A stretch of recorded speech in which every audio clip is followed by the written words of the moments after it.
Voilà pour les titres, soyez les bienvenus si vous nous rejoignez ce dimanche sur France 24. C'est donc dans un silence religieux que le cercueil de la reine Elisabeth II a traversé l'Écosse pour arriver il y a quelques minutes à peine à Édimbourg. Son corps sera donc exposé sur place pour que les Écossais puissent lui dire un dernier hommage. L'Écosse, c'est justement là que se trouve notre envoyé spécial Karim Yeyaoui. Bonjour à vous Karim, vous nous avez fait vivre ce moment en direct sur France 24.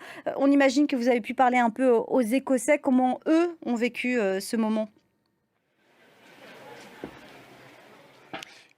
Merci beaucoup Karim Yayaoui, envoyé spécial de France 24 à Édimbourg. Et à mes côtés, Jean-Christophe Gallienne, bonjour. Vous êtes Bonjour. politologue et spécialiste de la question de la communication politique. Alors on va commencer par ce que nous disait notre envoyé spécial Karim Yayaoui. La première ministre écossaise Nicola Sturgeon sera présente tout à l'heure. Elle sera également présente demain pour l'office religieux. Qu'est-ce que ça dit? Est-ce que ça veut dire qu'en temps de deuil, on respecte le silence et on met la politique de côté? Oui, c'est comme une paix des braves, si vous voulez. C'est-à-dire qu'on est dans un contexte que vous décrivez sans le dire.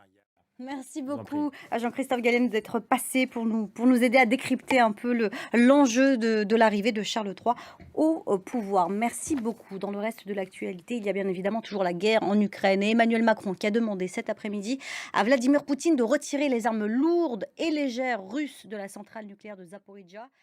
Et puis sur un autre front maintenant, l'armée ukrainienne est parvenue à faire reculer les soldats russes dans plusieurs territoires, Balaklia d'abord et puis ensuite Izium. Les hommes de Vladimir Poutine se replient désormais vers Donetsk. On fait le point en images, c'est toujours plus simple avec Laura Cambo. Direction le Royaume-Uni à présent. Ce dimanche marque les 21 ans des attentats du 11 septembre. Près de 3000 personnes sont mortes ce jour-là. Le président Joe Biden était au Pentagone. Voilà pour cette prise de parole de Joe Biden en direct des États-Unis. Vous l'avez bien compris, je m'excuse pour cette petite erreur. C'est la fin de ce journal, mais on se retrouve dans 15 minutes à peine sur France 24. À tout à l'heure.